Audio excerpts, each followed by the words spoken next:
الحمد لله وحده والصلاة والسلام على من لا نبي بعده أما بعد فأعوذ بالله من الشيطان الرجيم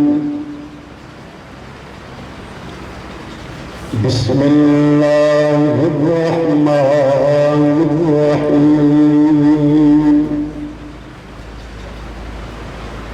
إنه كان توابا يا ربي صل وسلم دائما أبدا على حبيبك خير الخلق كلهم جب تیری کریمی پہ نظر جاتی ہے زندگی کتنے مراحل سے گزر جاتی ہے بے طلب ہی دیتا ہے مجھے دینے والا ہاتھ اٹھتے نہیں کہ جولی بھر جاتی ہے اللہم صلی علی محمد النبی الأمی وعلى آلہ وسلم تسلیما اسی قدر علماء کرام طلباء اعظام حاضرین مکرم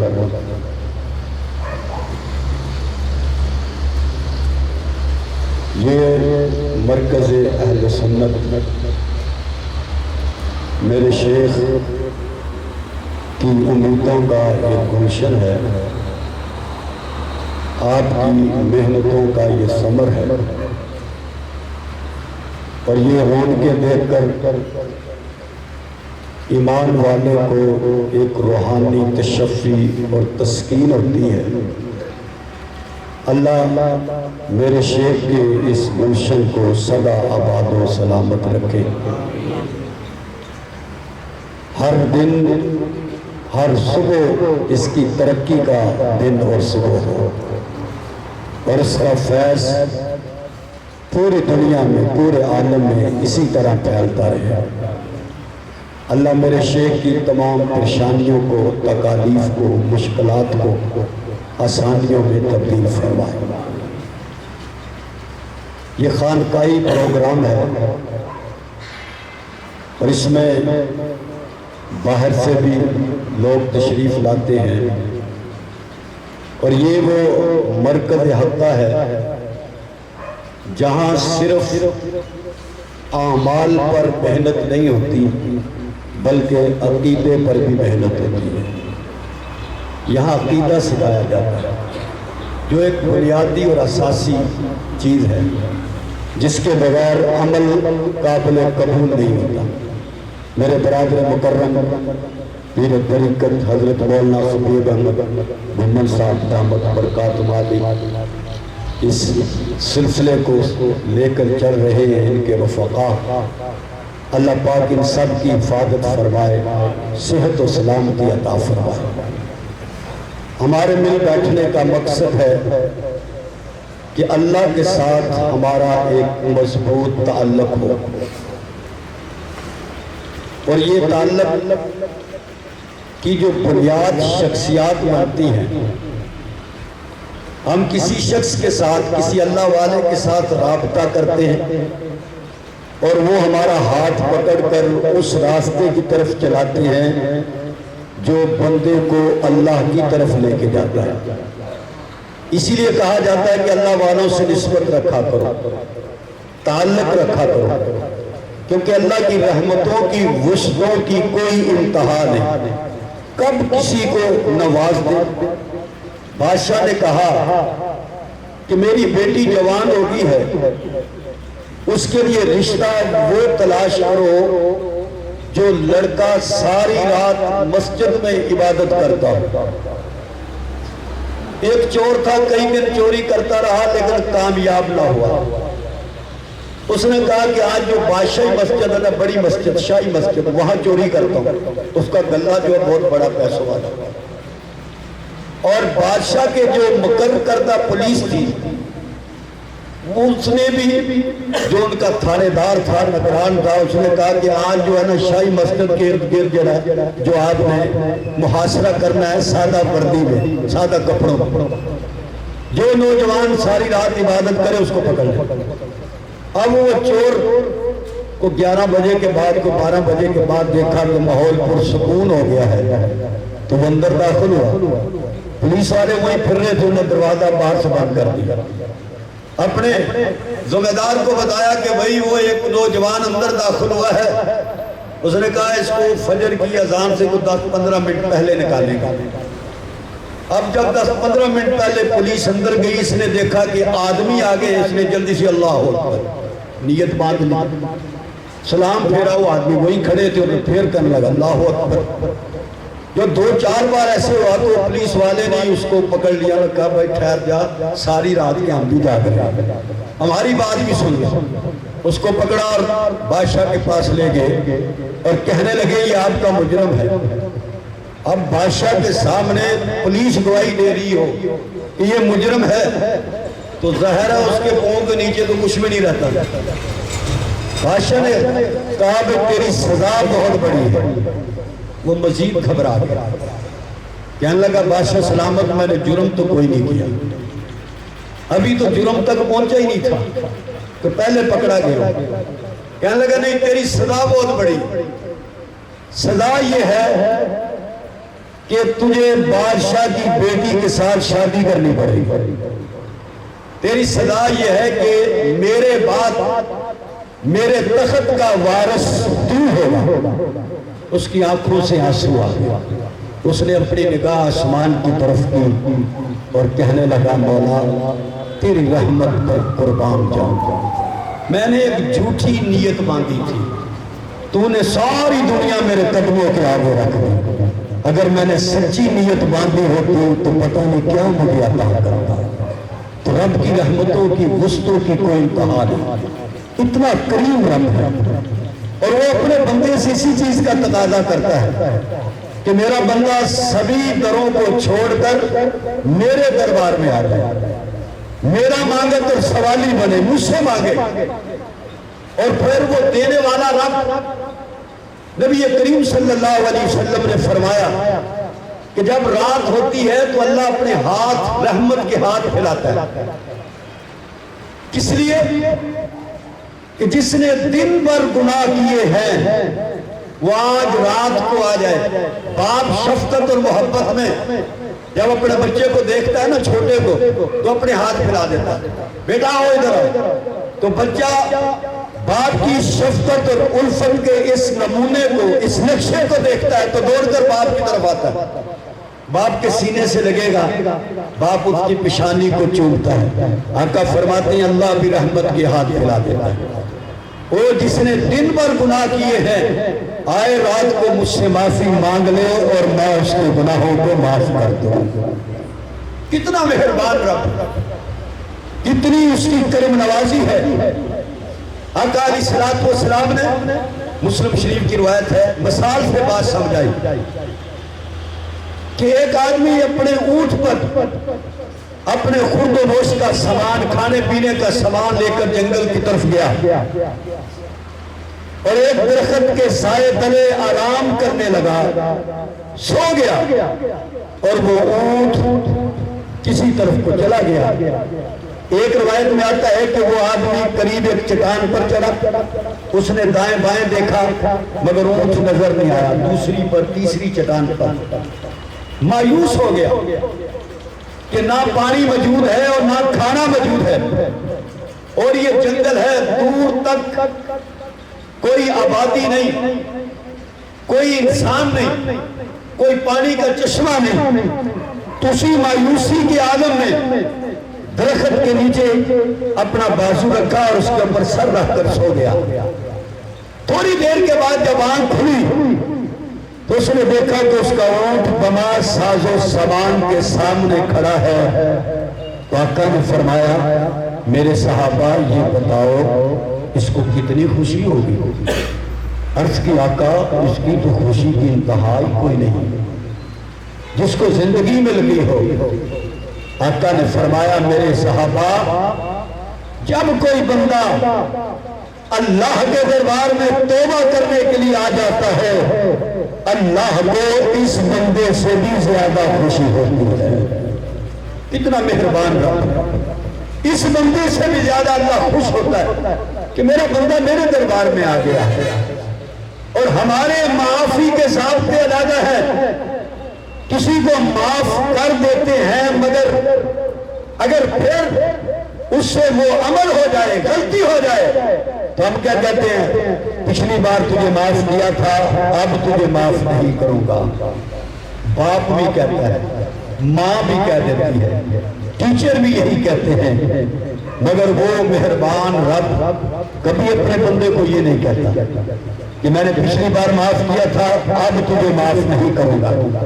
نبی کریم کا فرمان عالی شان ہے کہ جب بندہ گناہ کرتا ہے اور اس کو یہ پتا ہے کہ اس کا رب پکڑنے والا بھی ہے اور معاف کرنے والا بھی ہے، وہ اللہ سے معافی مانگتا ہے، اللہ مجھے معاف کر۔ معافی مانگی اور پھر گناہ کر لی، پھر اس کو پتا ہے کہ میرا رب پکڑتا بھی ہے اور معاف بھی کرتا ہے، پھر معافی مانگی۔ تیسری بار اس نے اسی طرح کیا، اللہ کیا فرماتے ہیں کہ میں نے تجھے معاف کر دیا۔ کیوں؟ تیری عادت گناہ کرنا ہے اور میری صفت معاف کرنا ہے۔ اللہ اپنے بندے کو رحمت حق بہا نمی جو بہانہ میں جو خدا کی رحمت صرف بہانے تلاش کرتی ہے بندے کو معاف کرنے کے۔ الترغیب و ترہیب میں یہ حدیث ہے، صحابہ فرماتے ہیں کہ ہم نبی کریم صلی اللہ علیہ وسلم کے ساتھ سفر کر رہے تھے، ایک درخت کے نیچے بیٹھ گئے، اس درخت کے سوکھے پتے وہ زمین پر گر رہے تھے۔ آقا نے فرمایا اس کی مثال کیا ہے؟ تو صحابہ نے عرض کی اللہ و رسول عالم، اللہ جانتا ہے، اس کے رسول کریم صلی اللہ علیہ وسلم جانتے ہیں۔ آپ نے فرمایا اس کی مثال مثل المومن، یہ مومن کی مثال ہے۔ مومن کی مثال بظاہر سمجھ نہیں آتی، درخت اور اس کے گرنے والے پتے، اس کا مومن سے کیا تعلق ہے؟ آقا سمجھا رہے ہیں میرے صحابہ جب کوئی بندہ اللہ کے خوف سے اس کے یہ روکڑے کھڑے ہو جائے، جسم کانپ جائے، تو اس کے گناہ بھی ایسے ہی زمین پر گر جاتے ہیں جس طرح یہ سوکھے پتے درخت سے زمین پر گر جاتے ہیں۔ یہ اس مولا کی رحمت ہے، یہ اس کی کرم نوازی ہے، یہ اس کی بخشش کے فیصلے ہیں اپنے بندے کے لیے۔ آپ نے دیکھا قیدی سامنے کھڑے ہیں، ایک عورت کوئی دائیں بھاگ رہی ہے، کبھی بائیں بھاگ رہی ہے، بچے کو دیکھتی ہے، اٹھاتی ہے، غور سے دیکھتی ہے، چھوڑ دیتی ہے، ایسی دیوانہ وار بھاگتے بھاگتے اسے اپنا بچہ نظر آ گیا، قیدی عورت تھی، بچہ گم ہو گیا، اٹھایا، اس نے سینے سے لگایا، اس کی پیشانی کو چوما، اس کو دودھ پلانا شروع کر دیا۔ آقا نے فرمایا میرے صحابہ یہ نقشہ دیکھا آپ نے؟ کیسے یہ دیوانہ وار اپنے بچے کو تلاش کر رہی تھی اور اب بچہ مل گیا اور کیسے سینے سے لگایا، اس کی پیشانی کو چوما اور اس کو گود میں بٹھایا ہوا ہے، اس کو دیکھ رہی ہے محبت کی نظر سے۔ کیا یہ عورت برداشت کرے گی یا یہ عورت اپنے بچے کو آگ میں ڈال دے گی؟ عرض کی یا رسول اللہ اس کی ممتا، اس کی محبت ایسا نہیں کرے گی۔ فرمایا پھر اللہ کی محبت بھی ایسا نہیں کرتا۔ اللہ نے فرمایا میں نے تمہیں عذاب میں ڈال کر کیا لینا ہے؟ اگر تم شکر ادا کرو، اگر تم ایمان لے آؤ۔ میں نے کیا کرنا تمہیں عذاب دے کے، لیکن شرط یہ ہے کہ شکر کرو میری نعمتوں کا، مجھ پر ایمان لے کر آؤ۔ میں نے عذاب دے کے مجھے کوئی خوشی نہیں ہے۔ آقا فرما رہے ہیں یہ جس طرح یہ ماں اپنے بچے کو آگ میں جلتا برداشت نہیں کر سکتی، اللہ کی رحمت بھی یہ برداشت نہیں کرتی، مگر بندہ ہی خود اس راستے کا انتخاب کرتا ہے جو اسے دوزخ کی طرف لے کے جا رہا ہے، جو اسے اللہ کی رحمتوں سے دور لے کے جا رہا ہے۔ اس لیے یہ آواز لگائی جاتی ہے، یہ خانقاہوں میں بلایا جاتا ہے، اللہ والوں سے نسبت جوڑی جاتی ہے کہ آئیے اللہ سے تعلق قائم کر لیجیے۔ رات کا وقت ہے، کسی گھر میں چور داخل ہوئے، تو ایک اللہ والے تھے نماز پڑھ رہے تھے، ان نے جب چوروں کو دیکھا تو زور سے آواز لگائی، اپنے بیٹوں کو بلایا، بیٹے جاگ گئے، اور جب چوروں نے آواز سنی تو وہ بھاگ گئے، ارد گرد سے لوگ اکٹھے ہو گئے، چور آگے اور یہ گاؤں والے پیچھے، کسی نے کلہاڑی پکڑی ہوئی ہے، کسی نے ڈنڈا پکڑا ہوا ہے، اور چوروں کو راستہ کوئی نہ ملا، دوڑتے ہوئے مسجد میں داخل ہو گئے۔ جو بڑا تھا اس نے جاتے اللہ اکبر، جو جونیئر تھے چھوٹے تھے ان نے بھی کہا ہوگا جو نیت امام کی وہی اللہ اکبر، ان نے بھی پیچھے نیت باندھی۔ اب نیت نہ اس کی کوئی تھی نہ نیت ان کی کوئی تھی، اب وہ گاؤں والے مسجد کے دروازے پہ کھڑے ہیں اور وہ اللہ والا مسجد کے دروازے کے درمیان میں کھڑا ہو گیا، کہنے لگے کہ سائیڈ میں ہو جائیے، دیکھیے ہم ان کے ساتھ کیا کرتے ہیں۔ اس نے کہا اللہ کے بندو انہیں کیا کہنا ہے جو داخل ہی رب کے گھر میں ہوئے، جو داخل ہی رب کے گھر میں ہو گئے ہو، انہیں کیا کہنا، چھوڑ دو ان کو، یہ جانے ان کا رب جانے۔ بسا اوقات ایک جملہ ایسا ہوتا ہے جو انسان کی زندگی کو تبدیل کر دیتا ہے، پوری تقریر کا اثر نہیں، ایک جملے کا اثر ہوتا ہے۔ آدمی ادھر سرگودے سے جا کر لاکھوں روپے خرچ کر کے بیت اللہ کا طواف کیا، حج کیا، عمرے کیے، مگر وہاں سے خالی واپس آ جاتا ہے، اور ایک بندہ یہ 87 کی اس مرکز میں، اس مسجد میں سجدہ کر کے اپنے رب کو راضی کر لیتا ہے۔ کیوں؟ نیت کا فرق ہے، اخلاص نیت جتنی خالص ہوگی اتنا ہی عمل قبول ہوگا۔ اس نے کہا چھوڑ دو، یہ جانے ان کا رب جانے۔ اب جو آگے کھڑا تھا نا امام، وہ چوروں کا سردار، اس کی آنکھوں سے آنسو آ گئے، اس نے رونا شروع کر دیا۔ پچھلے کہنے لگے چھوڑو میدان صاف ہو گیا، لوگ چلے گئے، آپ رو رہے ہیں، پھر نہ گاؤں والے آ جائے۔ اس نے نیت باندھی اور رو رہا مسلسل، ان نے ہاتھ چھڑائے، کہنے لگے کیا ہو گیا؟ کہنے لگا میرے بھائیو ہم نے جھوٹی نیت باندھی تھی تو جھوٹیوں سے بچ گئے ہیں، آؤ آج سچی نیت باندھنے اگلی جھوٹیوں سے بچ جائیں۔ یہ جو اگلی جھوٹی ہے نا یہ بہت سخت ہے، ان جھوٹیوں سے بچانے کے لیے یہاں بلایا جاتا ہے، اللہ والوں سے نسبت جوڑی جاتی ہے۔ یہ جو ماہانہ خانقاہی یہ جو پروگرام ہے، یہ اجتماع ہے، اس کا مقصد یہ ہے کہ ہم اگلی جھوٹیوں سے بچ جائیں، اللہ والوں کے قرب میں بیٹھیں گے، اللہ سیکھیں گے، دل کی دنیا بدل جائے گی۔ مسجد میں آتے ہیں تو دل کی کیفیت اور ہوتی ہے، قبرستان جائیں تو دل کی کیفیت ہو رہتی ہے، بازار میں جائیں تو دل کی کیفیت ہو رہتی ہے۔ تو اس لیے خانقاہی اجتماع ہوتے ہیں جہاں آپ اللہ کی آواز، آپ نے درود شریف پڑھا، کتنے ساتھی ہیں؟ 300 ہوں گے، 400 ہوں گے، 500 ہوں گے۔ اگر ہر بندے نے 100 مرتبہ درود پڑھا ہے تو کتنی تعداد ہوگی، تو کتنی رحمتیں ہم پر نازل ہوں، کتنی برکتیں ہم پر نازل ہوں۔ تو یہ اسی لیے یہ مراکز ہے۔ محمد بن سلمان شہزادہ ہے، عیاشی میں پڑا ہوا ہے، اللہ کی نافرمانی میں دن رات اس کے گزر رہے، شراب چل رہی، گانے والے گانے گا رہے ہیں، اور پورا ماحول اس نے گانے کا بنا رکھا ہے۔ اچانک اس کے کان میں ایک پردرد پرسوز آواز آئی، اس نے وہ ساز بجانے والوں سے کہنے لگا چپ ہو جاؤ، بند کرو،